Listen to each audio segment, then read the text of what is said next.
very much, Alexa. Can you hear me? Yes. I don't project as well as she does, so I'll use the mic.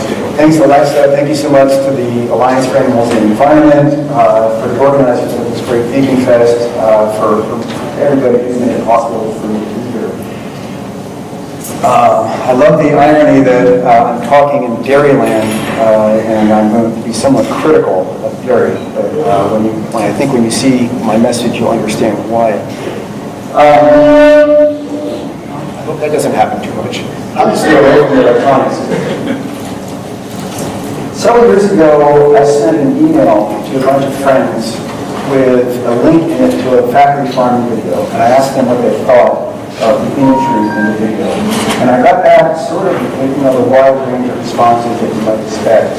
But the response that really stood out was from the dean of the law school, who wrote back and said, in his view, the images in the video were disturbing, horrible, but they were illegal. Because the activity shown was illegal, that meant that it did not rise to the level of a systemic or routine problem that would give us cause for concern, that would suggest a need for action. And at the time, I didn't know whether he was right or not, because I didn't know how the law applied to farm animals. But as a lawyer, I had access to the kind of resources that would allow me to figure that out, so I dug around a little bit, and what I found really shocked me, and that is that in the last 30 years, literally in the last 3 decades in this country, animal food producers have embarked on an aggressive and systematic campaign to emasculate all protections that once applied to farm animals in this country. And when I say all, I'm not exaggerating. We'll see why in a few slides. But that's not all. They've also made it difficult or impossible in a number of states to investigate them, to sue them, and to criticize them. This very broad scope of legal protection does not help consumers at all. It doesn't help animals at all. It helps one group, that is the animal food producers, why it's so hard to get these laws passed. It helps them in a very important way. It provides them with valuable economic benefits. It allows them to offload their costs on society, and that allows them to sell their goods at lower retail prices and to sell more of them. It was that research and that effort that led me to write this book. A couple of the themes of this book are important, and they'll come up several times, but I want to mention it again. The first theme is that we're used to thinking about factory farms, and we've all heard of factory farms. We're used to thinking of them as having 3 problems: nutritional, ethical, and environmental. I suggest that we need to start thinking about the 4th problem category, and that is problems that are economic in nature. Because factory farms cause major economic problems for this country, and are bad for our economy, not good. The other thing that comes up again and again is that the big corporations that produce animal foods in this country have been remarkably successful at diminishing the ability of consumers to make informed and independent choices about what to eat. We'll see how that works. But they have essentially, in many cases, denied consumers the ability to make independent decisions that are important for our healthy, functioning market. So we'll see how some of that works.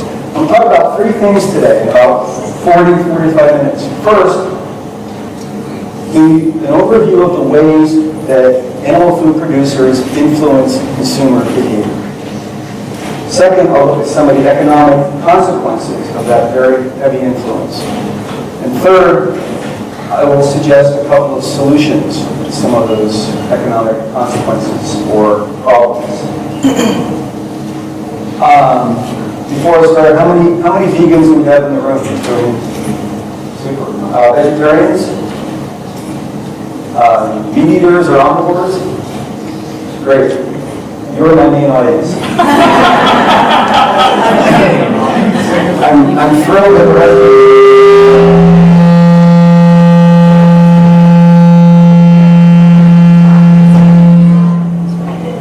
That's not going to work. You think it supports the input of my laptop? Can you hear me if I talk without it? No. The volume I got my notes over here on the laptop. Hang on a second. Bear with me. Why don't we move the public? Can we all move outside? Let's try this. I don't know, it doesn't really move. Not very far.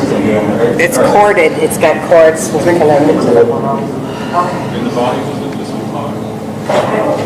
Feedback usually. I'm going to try to stay on this side. That's a great sound. Aldous Huxley wrote this book, published in 1932, Brave New World. The title is really ironic because the future that Huxley envisioned was not a brave one. It was a creepy dystopian future. In the future that Huxley envisions, the government exists for one purpose, and that is to get consumers to buy more goods.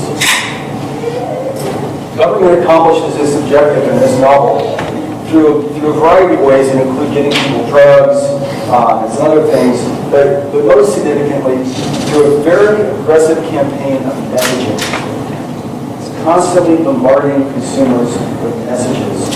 And because the idea is to stimulate buying, and the idea is that that's good for the economy, the messages are things like, the less stitches, the more riches, meaning it's better to throw away.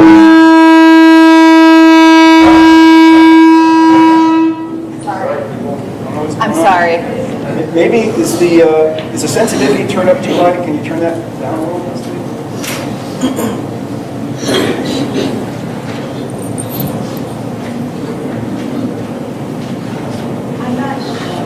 What if I try the handheld?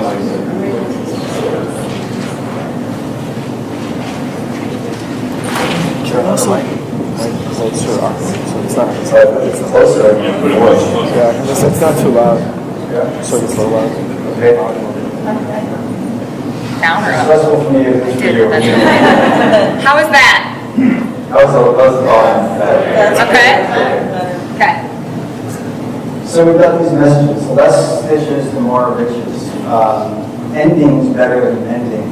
So citizens in the 26th century, Huxley's vision, are being bombarded with these aggressive government messages. Well, I suggest that we are living in a version of this Huxleyan future today, because our own government is engaged in this very aggressive messaging. And here's how that works. Eat is what's for dinner. Milk does a body good. Pork, good or white meat. Incredible edible egg. We've all heard these messages. We've seen them. They've been on the radio, on TV, on the internet, on billboards, and magazines. These messages sort of brought a phenomenon called the checkoff program. Checkoff programs, just like when you check a box, they used to be voluntary. That's why they were called checkoffs. They're not voluntary anymore. They're mandatory. Checkoff programs are created by Congress. The way they work is pretty simple. At the first wholesale transaction involving an animal product, a small assessment is collected. So every time every time a cow is sold, $1 is collected. Every time 100 pounds of dairy are sold, 50 cents is collected. Those funds are remitted to a central organization. Typically, it's a nonprofit. It's a private nonprofit that collects the funds and spends them. Now, there are a couple of very important features of checkoff programs. First of all, they work to boost sales of all goods in the category. This is not like conventional advertising where McDonald's tells you to buy more Big Macs. This is demand boosting across the category. And the enabling legislation that Congress passed makes that very clear. It says these programs are intended to increase the market for these products. When I wrote the book, I interviewed, now, checkoffs spend money on two things: marketing and research. And those two things are much more similar than you think. They're not all that different, because research, in almost every instance, is designed to present evidence that suggests that animal foods are good for us, because increasingly the clinical literature suggests that they're not. When I wrote this book, I interviewed the president of the U.S. Dairy Council, and I asked him about checkoff programs. And his perspective was one that was very typical for the industry. He said, because the government is not spending money on this research, it was important for private industry to step in and take up the slack. So that's why we're doing it.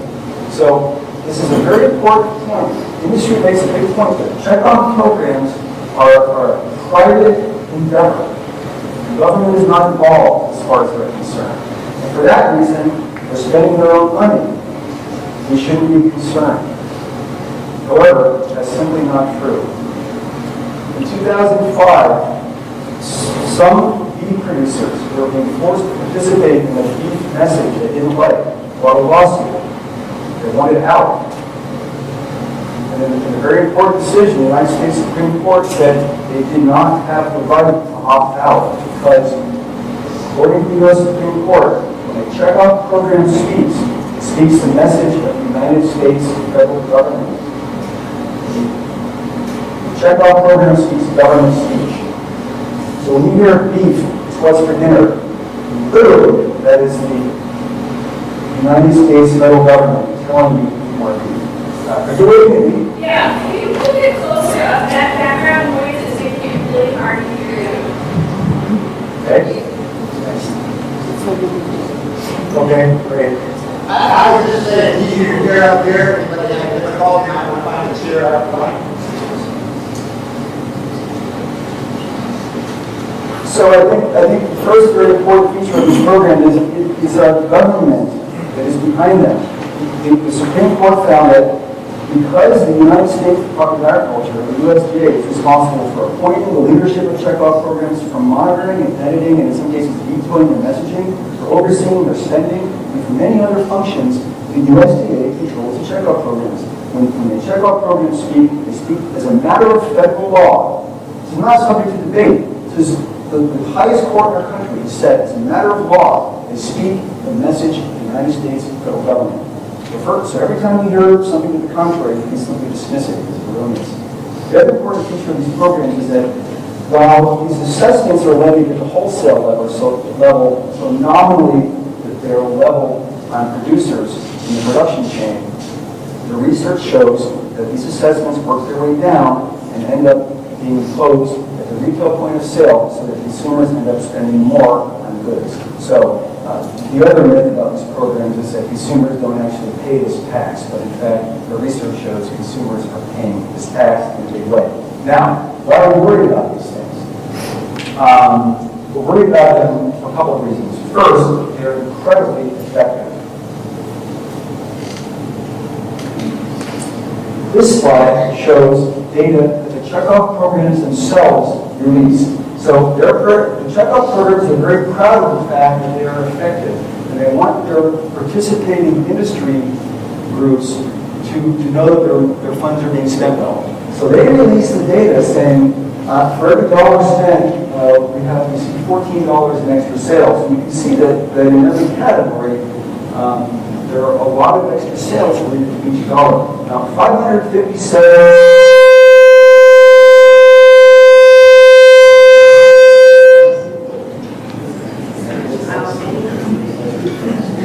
I have no Maybe idea. it's the laser pointer. It's only a calculator, but I won't do it. $500 million is spent each year on checkoff programs, and at the far right, that circle figure shows that spending yields about $4.6 billion in extra sales. So there's an average of about an 8-to-1 return on investment, and that's huge. Now, conventional wisdom says, well, that's great. That extra spending is good for the economy. It's a multiplier effect. It's creating jobs. It's creating stimulus. You should be happy to have that. I don't think that's the case. I think the story is much more complicated. So let's look at a couple of reasons why.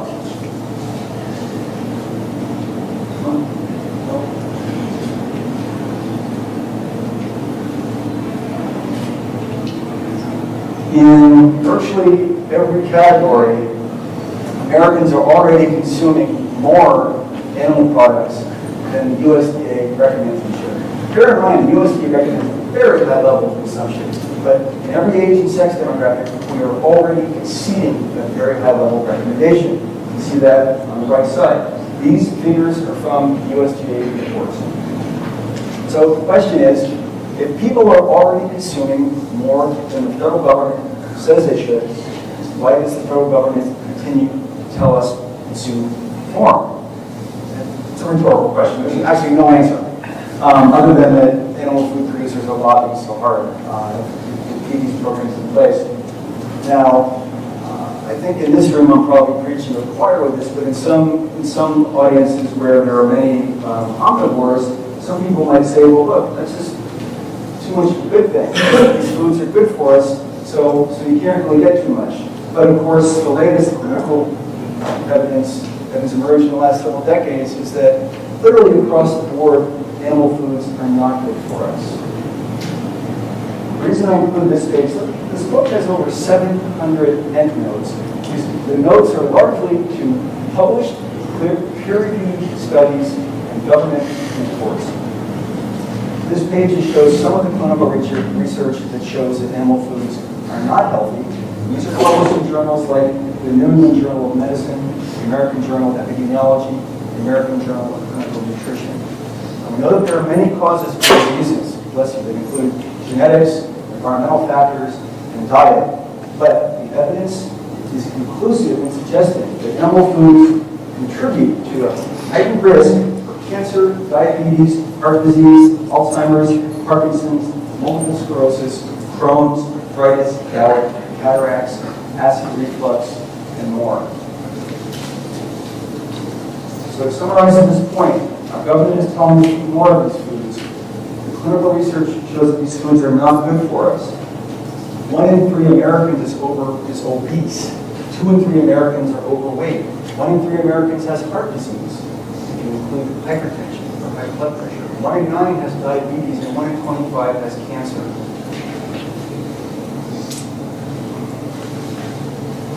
Let's look at another way that producers influence consumer behavior. I want to talk about some state laws. As I mentioned at the beginning, producers have been very effective at passing this wide legislative program throughout the country. And in order to discuss these important changes in the law in the last 30 years, I have to start by talking about the American Legislative Exchange Council, or ALEC. This is a group that was formed about 40 years ago. And it functions as an incubator of legislation. It brings together business-friendly state legislators and lobbyists for business. And they meet and come up with ideas for laws that the legislators can take back to their home states and introduce. What's in it for the legislators? They typically get free dinners, free theater tickets, free trips, lots of free perks. And for the lobbyists, obviously, they get access.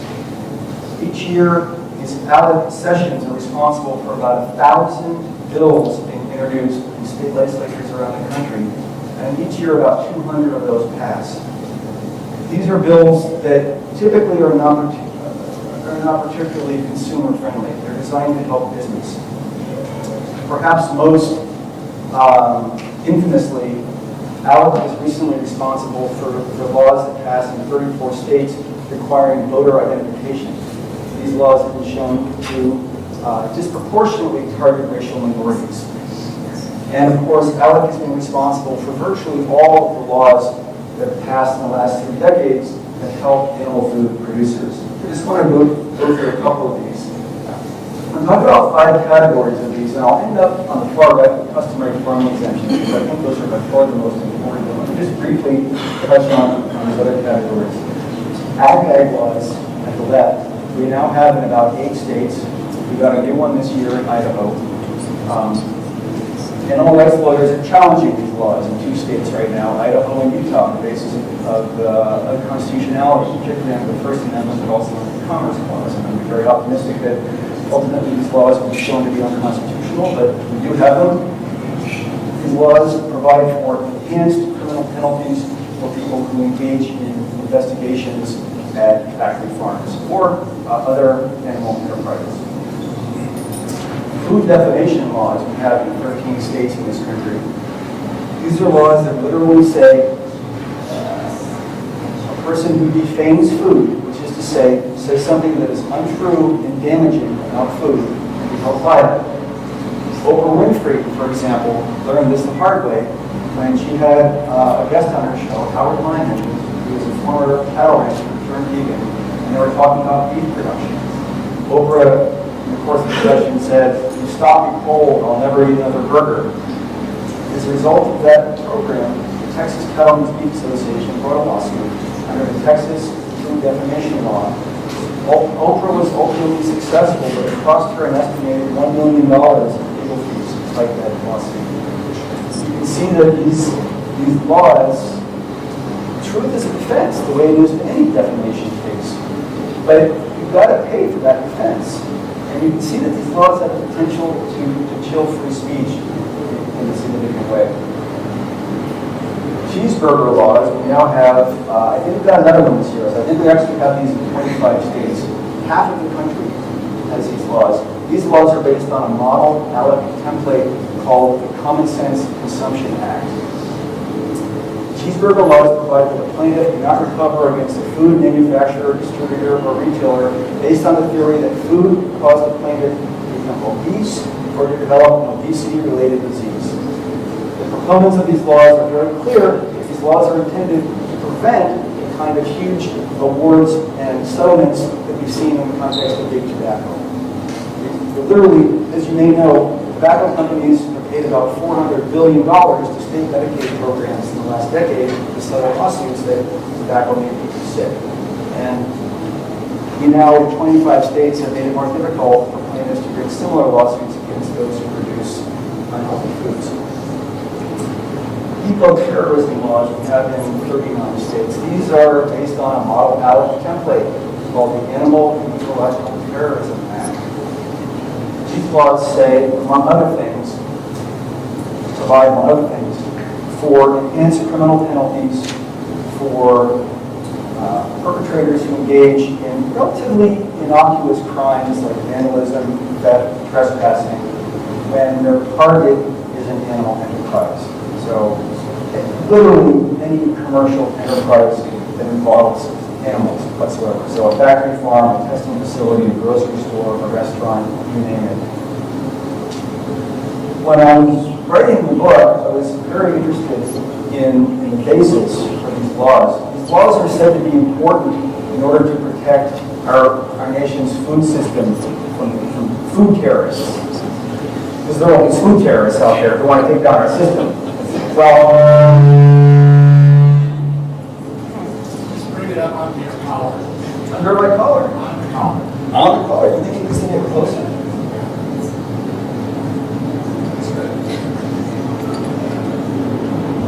I can put it in my mouth.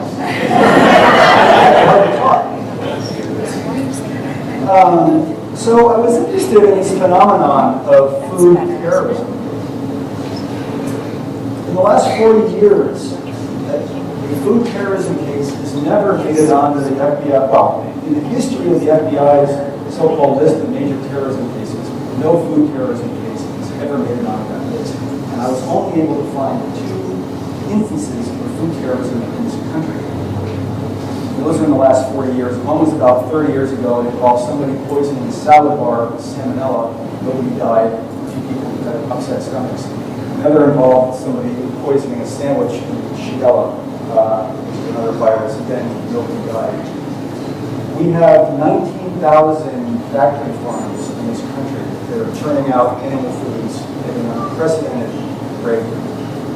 And if you try to conceive of the level of organization for a terrorist group that would be required to take down 19,000 separate facilities, you can imagine it would be virtually impossible to do that.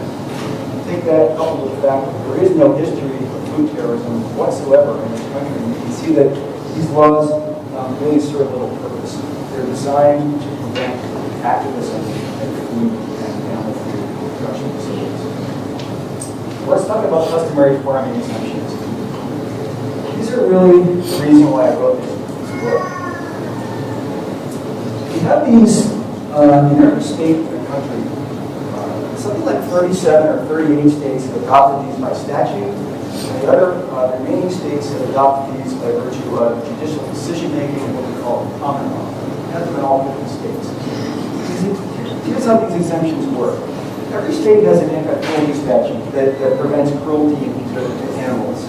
Customary farm exemptions carve out a part of that statute and say that it doesn't apply to farm animals. I want to read you an example of the way one of these statutes is worded so you understand what I'm talking about. Now, in 1854, Connecticut passed a very broad anti-cruelty statute. It prohibited cruelty to any animal whatsoever. In 1996, a couple decades after ALEC was formed, Connecticut adopted a customary farming exemption. Here's how that statute now reads. It is legal to maliciously and intentionally maim, mutilate, torture, wound, or kill an animal, provided the act is done while following generally accepted agricultural practices. I'm not making this up. It's coming right out of Westlaw. This is the text of the statute in Connecticut. The paraphrase, it is legal to intentionally torture farm animals.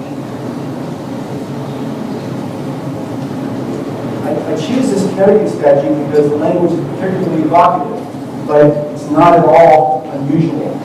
The idea is the same in every state. It focuses on the last four words, generally accepted agricultural practice.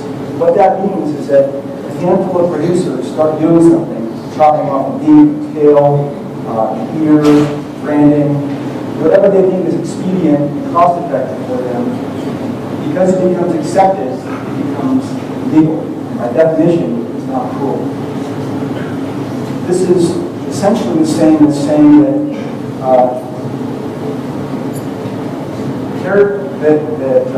operators of elder home facilities will have the right to decide what constitutes elder abuse. So it's like giving the operators of nursing facilities the right to say, this particular behavior that we're doing, eating on this person, that's not abusive because it's customary in our industry.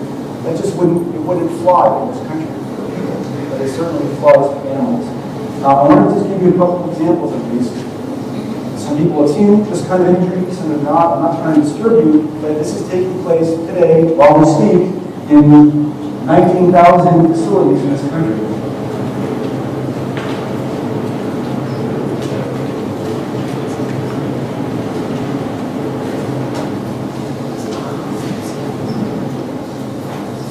It's legal to chop. It's when your mic is facing the speaker. Oh, When you turn around, your mic is facing those speakers, I think that's. Oh, really? Wow. This way.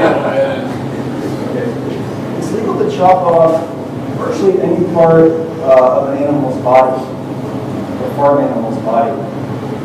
In this picture, a tail is being chopped off, but without anesthesia, it's completely acceptable to chop off testicles, ears, beaks, tails, you name it. It's expedient and it saves producers money and it's generally accepted and it's completely legal. The middle slide is legal to confine sows to gestation crates in almost every state in the country. A couple of states have taken action on this. In California, we have coming into effect next year a law that was this, but virtually every state. A sow can be confined for her entire life to a crate like this, top middle, in which she cannot turn around. And on the far right, it's legal to confine laying hens to battery cages, again, in virtually every state in the country. And that means that the hen will spend her entire life in an area about 2/3 the size of a piece of paper, so about like that.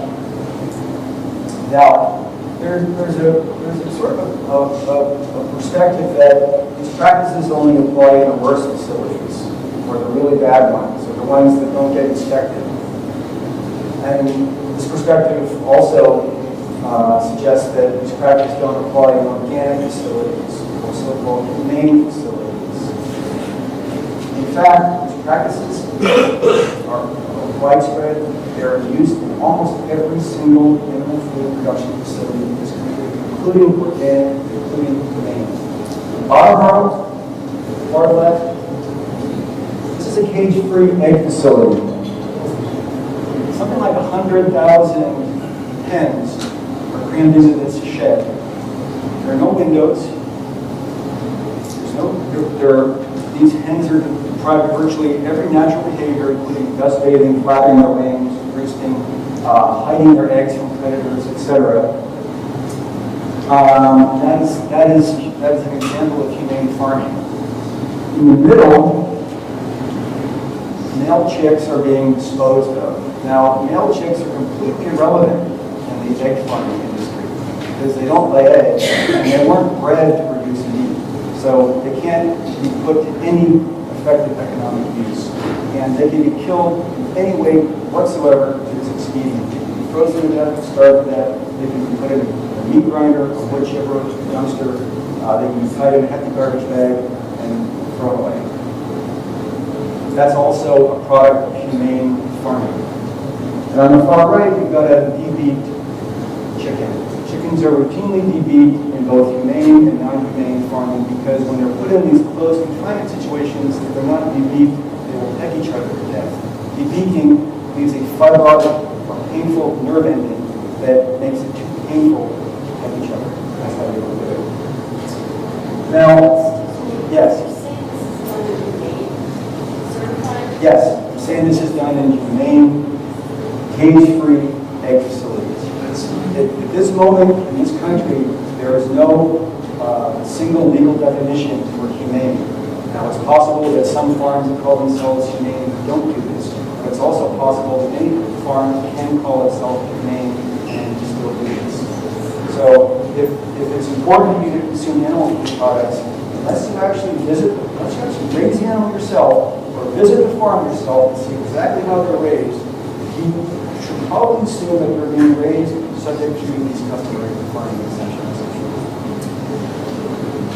What this framework of legal protection does, as I said at the beginning, is it allows animal food producers to offload the majority of their costs onto society. If I take my garbage to the front of my driveway, I put it there in a garbage can, and I pay the garbage service to come and pick it up, I have internalized my garbage collection costs, and that's appropriate. I generate the cost, I pay to have it picked up, that's the way it should work. On the other hand, if I drive to the park at midnight and throw my garbage on the ground, I would have externalized my garbage collection costs. Externalized costs are disfavored in a sort of classical economics perspective. We prefer to have the parties to a transaction pay their own costs. In the case of animal food production, the producers are externalizing the vast majority of their costs.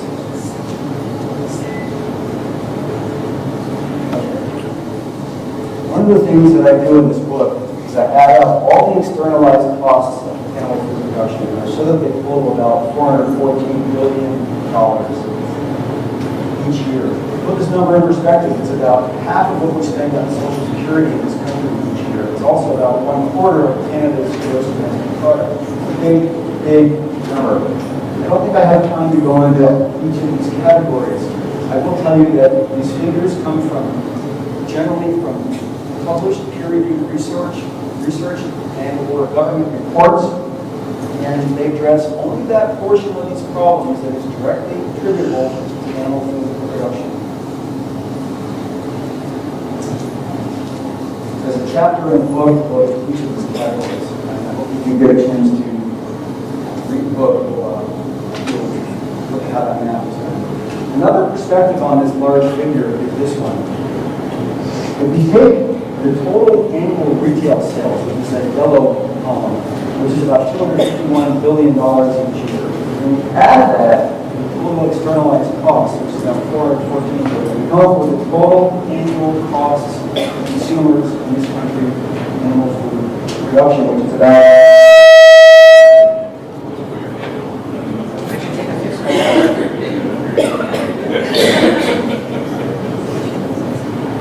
$665 billion, and that leads to the formula at the bottom, which says that for every dollar that is spent on animal food at retail, about $1.70 is imposed on society in the form of externalized costs. Here's how that works. Every time McDonald's sells a Big Mac for $5, another $8 of costs is externalized and imposed on consumers and taxpayers. So The nominal cost of a Big Mac is $5, but the real cost of a Big Mac is $13. Because factory farming has become an increasingly important phenomenon in this country in the last 75 years, and because one of the main economic effects of factory farming is to externalize costs, what we have seen is that where a Big Mac should cost $13, you might have 75 years ago, now it costs $5. The price of a Big Mac and other animal foods has fallen in the last 75 years. There's a very important principle in economics called the law of demand. That says when prices come down, demand goes up. Consumption goes up in direct proportion to prices. There are some examples. I'm scared to touch anything. In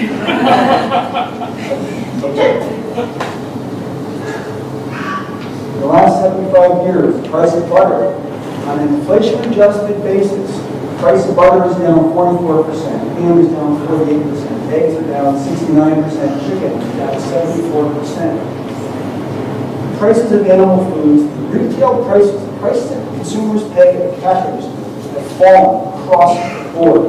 As a direct consequence of animal food producers offloading their costs on a society and therefore being allowed to charge lower retail prices. That's how that works. These things should cost much more. Big Mac should cost $13, but it doesn't. And as the law of demand predicts, the result is that consumption has gone way up. We've doubled our consumption of meat in this country in the last 75 years. This slide just looks at chicken. We've actually done more than that with chicken. The price of chicken has gone from about $5 a pound in 1935 to about $1.34 a pound today. At the same time, consumption has gone from about 9 pounds per person per year to about 56 pounds per person per year. Meaning that correlation is undeniable.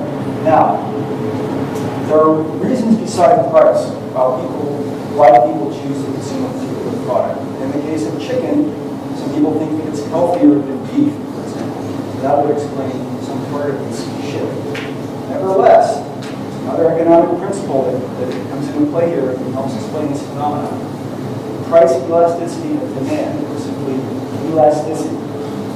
In this case, we know over 400 published articles that on average, a 10% change in the price of an animal food leads to about a 6.5% change in consumption. Period. Either direction. The price goes up 10%, consumption comes down 6.5%. The price goes down 10%, consumption goes up 6.5%. And over 400 published articles support this. This is beyond dispute. So we know for a fact that price plays a major role in consumption. As I said, we've doubled our consumption of meat in this country in the last 75 years. Today, the United States leads the planet in per capita meat consumption at just under 200 pounds of meat per person per year. And as I've said, that has led to some startling statistics in the area of diseases of indulgence. 1 in 25 people has cancer. Meat is not the only reason people develop cancer, because the clinical research suggests it can drive up to 1/3 of those cases. 1 in 9 people have diabetes. 1 in 3 have heart disease. So there are all sorts of these crazy statistics. Let me summarize to this point. Animal food producers have surrounded themselves with a cocoon of legal protection that allows them to offload the majority of their costs on the society. That allows them to keep their prices, their retail prices, very low. That in turn drives very high consumption, much higher consumption than we would have otherwise. And those very high consumption levels in turn drive all sorts of problems. Healthcare problems that we discussed, economic problems that we discussed, environmental problems, etc.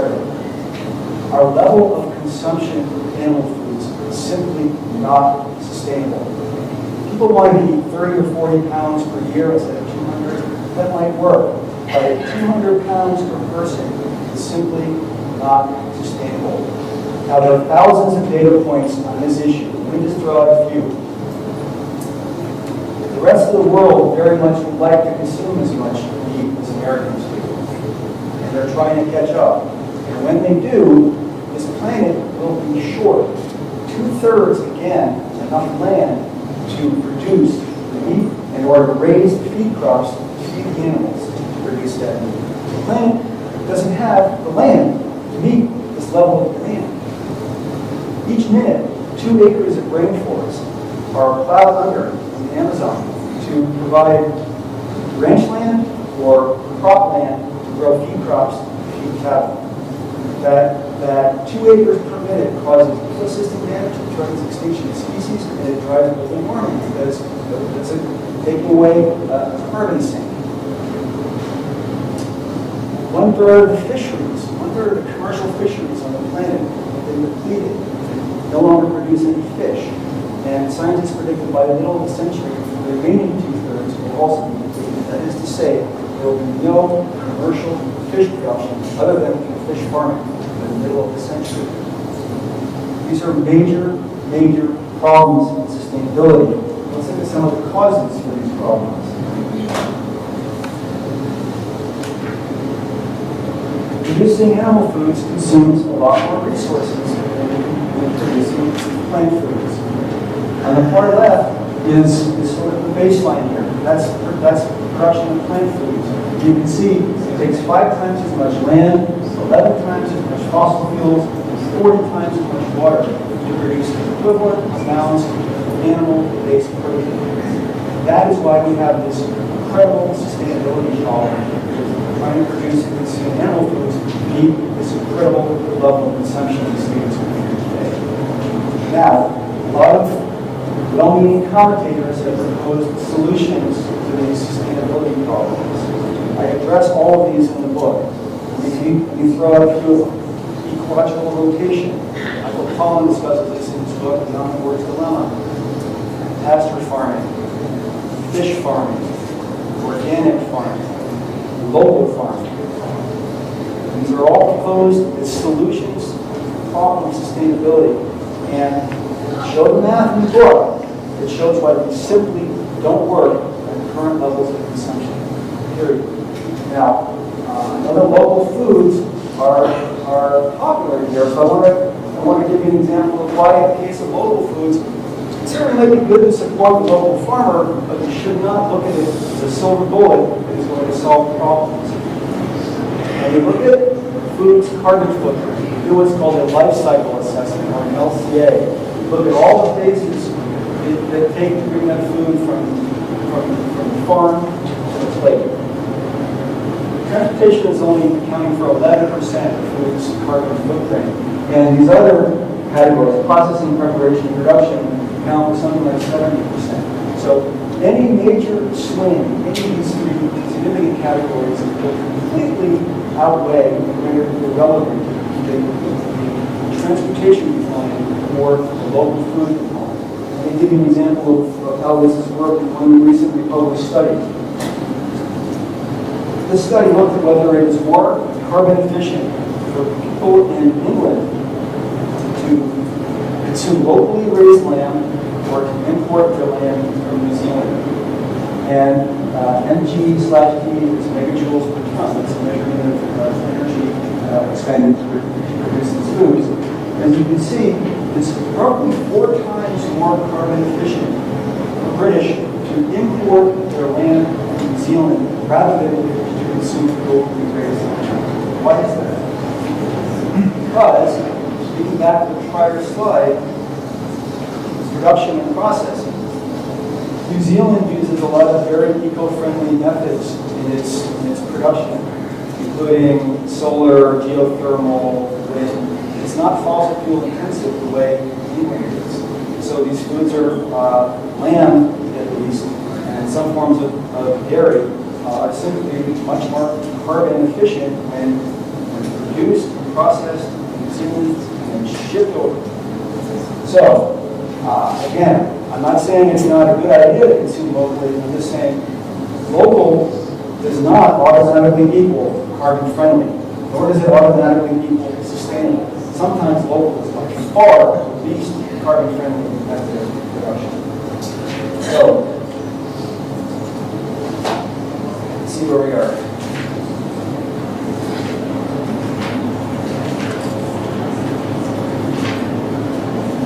Okay, we have a couple slides left.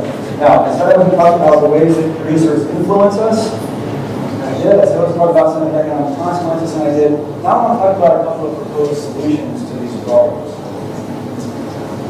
As I mentioned, in my view, until we lower consumption of animal foods, we simply cannot produce and consume them in a sustainable way. It's simply not mathematically possible. This country is only a small segment of the planet. It will increasingly become difficult to do that for the rest of the planet.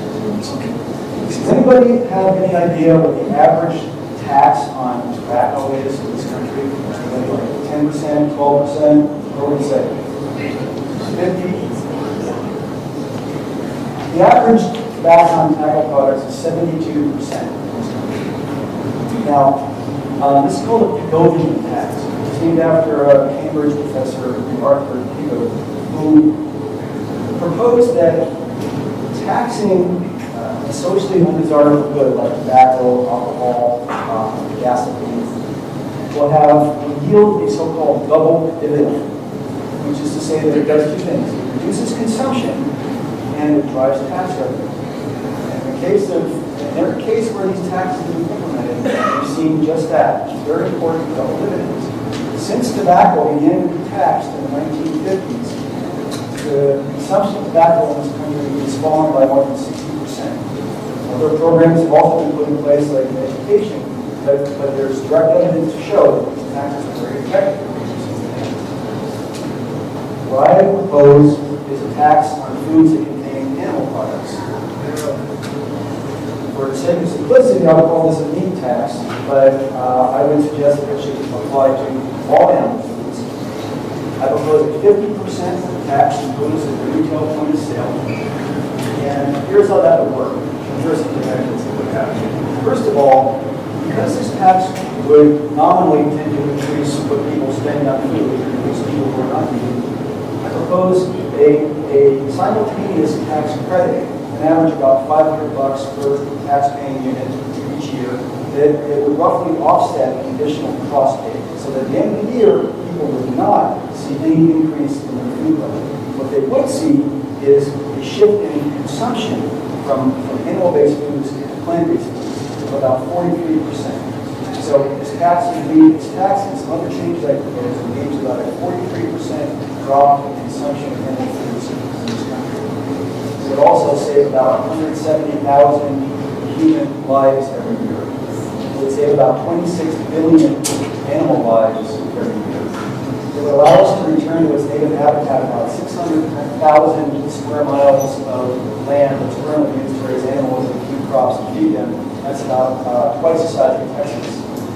It would allow us to garage all of the motor vehicles and motor vessels in this country in terms of their carbon output. So we would save 3 trillion pounds of carbon equivalent emissions each year as a tax effect, which is the same as garaging every motor vehicle and motor vessel. Well, this tax is controversial, so it's not going to get passed right away, but we've got to put this idea on the table, and I think that it's inevitable that at some point in our lives we will see animal foods being taxed. Because that's what has to happen with goods of this nature. The other possible solution to these problems is to simply, for individuals, exercise this very strong economic power we have, which is to simply consume less, or even boycott the system. You can see from this slide the benefits of switching to a vegan or plant-based diet. Cholesterol will go down, body mass index or weight is likely to go down, your life expectancy is likely to go up.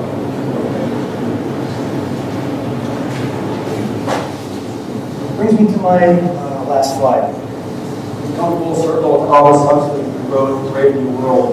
Huxley died in 1963, the same year I was born. And while someone suggested that I missed the information, I cannot confirm or deny that. But I want to leave you with a couple of quotes. One is by Huxley, and he said, facts do not cease to exist simply because they are ignored. In 45 minutes I've been talking, 1 million land animals have been killed in this country. As we've seen, virtually all those animals live lives subject to customary farming assumptions, meaning they live lives of suffering, in many cases misery. The facts of those animals' lives, how they live, how they suffer, don't cease to exist because we forget them, ignore them, the statute always there for us. The other quote I want to leave you with is by Joseph Stalin. Stalin said, "A single death is a tragedy. A million deaths is a statistic." And it's really true, because it's easy to think of an individual dying. It's easy to care about that. But it's very hard to think of a million individuals dying. And I just threw out that statistic, that a million animals. But I encourage you to think of animals as individuals, because they all have unique personalities, unique wants and needs. Every single time an individual animal is taken out of a factory farming environment and put into a home or a sanctuary or a refuge, immediately that animal is seen to have its own unique personality. Never think of an animal sanctuary if you've seen this work. Huxley tried to warn us that our government would seek to manipulate us to get us to buy more goods with aggressive messaging and other behaviors. Let's heed Huxley's warning. Let's not let our government make our decisions for us. Let's do for ourselves, decide for ourselves what we eat, what we consume, what we put in our bodies. If you're not already doing so, I very much encourage you to exercise that independent decision making and boycott this cruel and dysfunctional system. Thank you very much.